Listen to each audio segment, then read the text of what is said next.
بەڕێز دکتۆر سامان شاڵی شرۆڤەکاری سیاسی لێرە لەگەڵمە دکتۆر زۆر بەخێر بێ. زۆر سپاس. ئەبینین دوای کشانەوەی جۆ بایدن شتومڕێکی زۆر دروست بووە هەم لە نێو خۆی ئەمریکا هەم لە ئاستی جیهانیشدا بەوەی کە کێ دەبێتە جێگرەوەی بایدن. ژمارە کاندیدە کە ئێستا من ئاماژەم پێکرد بەهێزترینیان کەمالا هاریسە، پێتان وایە هەڵبژارنێکی باش دەکەن لە دوای بایدن دموکراتەکان؟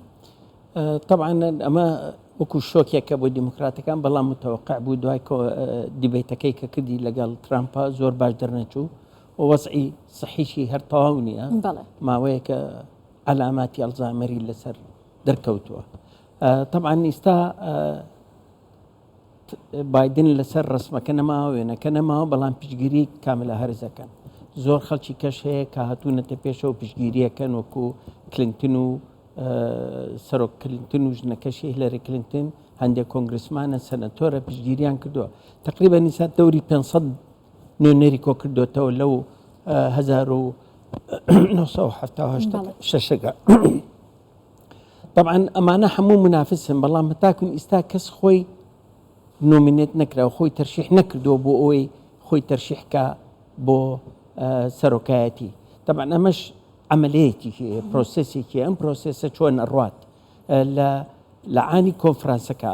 طبعا نوێنەران ئەچن لە هەموو 50 ویلایەتەکەوە، تقریبا دەوری 3000 زیاترە، 3951 دەلگێتە، نیوەی ئەوە کە کاتە 1976 کەسن.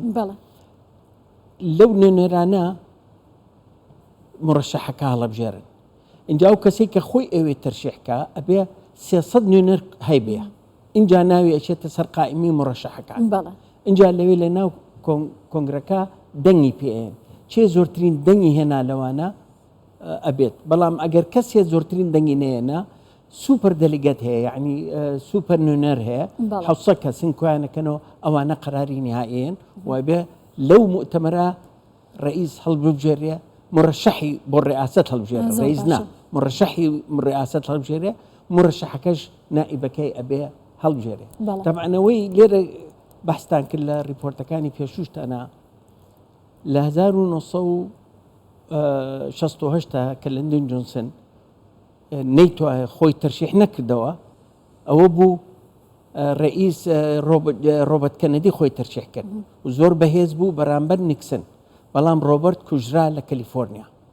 لەبەرەوە دیموکراتەکان تووشی شۆشیشی گەورەتر بوون.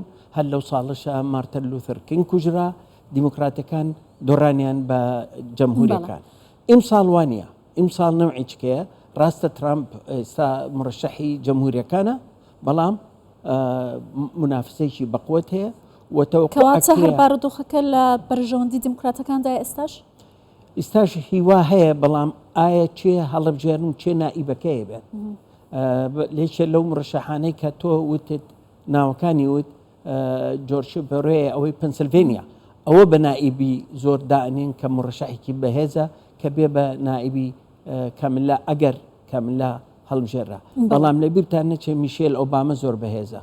میشێل ئۆبامە بۆیە ئۆبامە هەتاکوون ئێستا پشتگیری خۆی نەخست، وتی هیوادارین کۆنفرانسێکی سەرگەرتوو گرین یەشێک هەڵبژێری. باشە دکتۆر کەمالا هاریس 4 ساڵی سەرۆکایەتی جۆ بایدن جێگیری یەکەمی بایدن بووە، بە سێبەری بایدنیش دەناسێنرێت و هەروەها دەڵێن لە زۆربەی کۆبوونەوە و سەفەرەکانیشدا لەگەڵی، بەڵام دەرکەوتنێکی زۆر کەمی هەبوو، کاریگەریەکی ئۆتۆی لەسەر سیاست، وەروەها ئەو شتێک کە بەڕواڵەت ئێمە دەبینین لە ئەمریکا نەبوو. ئەمە ئەتوانێت ڕکابەرێکی باش بێت؟ دموکراتەکان شانسی ئەوەی پێدەدەن کە جێگەی بایدن بگرێتەوە؟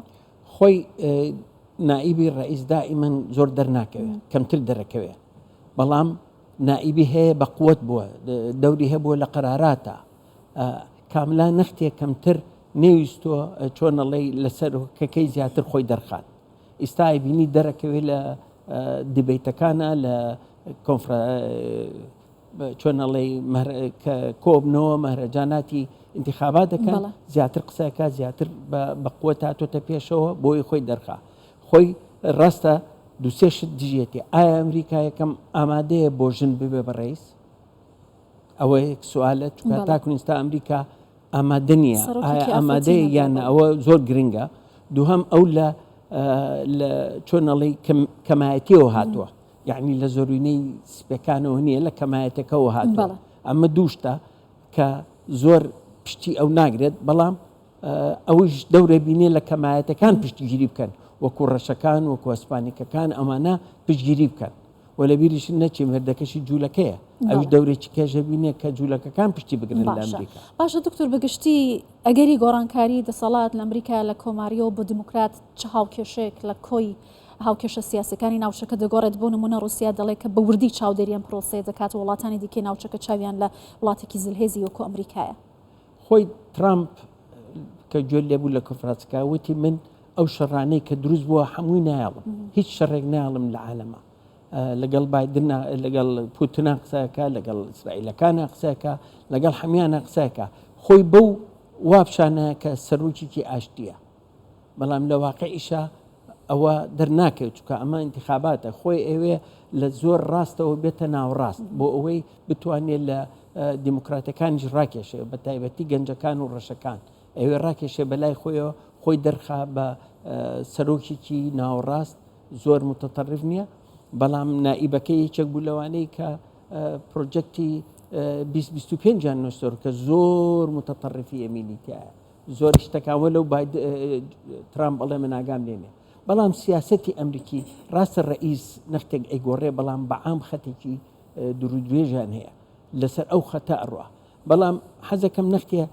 لە انتخاباتی ئەمریکیەوە بۆ ڕاست ئەو ماوەیە چی ئەکرێت لایەنە کە لە 5 مانگە دەنگ دەست پێەکە دەنگدەرانی نهایی دەست پێەکە بۆ هەر ڕئیس نییە نائیبەکەی بەڵکو بۆ کۆنگرسە کۆنگرس نوابەکانیان 435 کەسن و 130 شیوخیشە کە تقریبان 33 کەسە ئەوانە هەڵەبژێرن اینجا لە دوای ئەمانە لە نهایەتی مانگەکەی انتخابا بڵێ نهایەتی 11 بۆ بدایەتی 12 ئەبێت لە ویلایەتەکانی خۆیان هین کرێت سەرتیفیکیشنی پێ بڵێ ئەمانە بڵێ ئەمانە نوێنێرێت لە مانگی لە 3/1/2025 ئەبێ ئەم کۆنگرسمانانە هەموو سۆم بخۆن لە مانگی 21 لە نیوەڕۆکە ئەبێ ڕئیس سۆم بخوات اینجا ئەمانە هەمووی پرۆسسێکە پیاڕۆ جا لە مودەتەشی کە ڕئیسەکەش دەبێت لەگەڵ ڕئیسی تازە پێڵەن فترەی ئینتقالیە لەوێش دائیمەن ڕئیس هەموو معلوماتی ئێرێت و هەج معلوماتێک ئەچێ بۆ ڕئیسی حالی ئەچێ بۆ ئەوی تریش باشە دکتۆر ئاماژەتان بە ترامپ و هەروها سیاسەتەکانی کرد و کۆماریەکان و ئاماژەتان پێکرد استراتیژیەتی ئەمریکا درێژخایانە بەڵام سەرۆک کە دەگۆڕدرێت ئیدارەکە سیاست هەروە بەردەوام دەبێت دەگوترێت لە سەردەمی بایدن و دموکراتەکان بە تایبەتی بە جێگرەوەی کەمالا هاریس لە جێگرەوەی بایدن گەورەترین شەڕەکان لە جیهان ڕوویدا جیهان ئێستا ماندووە لە شەڕ هی رووسیا ئۆکرانیا هی غەزە ئەوەی کە ئێستا ڕوودەدات لەوێ ئایا ئەمە کاریگەری دەکاتە سەر دەنگدەری ئەمریکی و ئەمە کاریگەری دەکاتە سەرەوەی کە جیهان تۆزێک لە هاوکێشە سیاسیەکانیدا بگۆڕدرێت خۆی تەواان دەنگدەری ئەمریکی زۆر تەرکیز دەکاتە لەسەر ناوخۆی ئەمریکا هەندێک قەراراتی یا بایدن مەسلەی جەندەر کە نەمێنێ لە مەکتەبەکانە تاکون عمری 16 بۆ 20 ساڵی ناتوانانی بڵێ ئەمە کچەیان کوڕا نابێ باوکو دایکتە دەخولکەن لەم شتانە ئەمە لە ناو جمهوریەکانە زۆر بە چۆن کفرێکە لایە یەکێک لەو قەراراتانە لە هەوڵ ئیمزا کە بکەم ئەو قانونە لابە ترامپ طبعا ئەمان ئەگەر هەرس لەسەر سیاسەتی ئەم بڕواکەواتە شەڕەکان مستمرە بێت ئەمەش خەتەری هەیە یعنی لێرەشە خەڵکەکە ئەوێ بزانە چی ئەکرێ بۆ ناوخۆی ئەمریکا لە ڕووی اقتصادی و چی ئەکات ترامپ اقتصادیان ئەتوانێ خەڵک ڕاکێشێ بۆ ناوە ئەتوانێت بزنسمانێکی گەورەیە ئیش ئەزانیە ئەتوانێت اقتصاد بێنێتە خوارەوە بەڵام مهمەوەی تەزەخم ئەتوانێت بێنێتە خوارەوە بێکاری ئیستا لە نزمیترین کاتیایەتی ئەمانە هەمووی گرنگە مەسلەی لاجیەکان سنوورەکان ئەوتی دیوارەکە تەواوەکە ئەمانە هەمووی لە ساڵحی ترامپە وەک لە ساڵحی هەرە سابیان دیموکراتەکانە لەبەر ئەوە زۆر گۆڕانێکی گەورە نابێت بەڵام ترامپ زۆرتر بە قووەتر بێتە ناوە و گۆڕانێکی گەورە ئەبینین لە مەسلەی شەڕ و هێوەرکردنەوەی شەڕ لە جیهانە زۆر باشە بەڕێز دکتۆر سامان شاڵی شرۆڤەکاری سیاسی زۆر سپاس کە لەگەڵ ماڵی سپاس.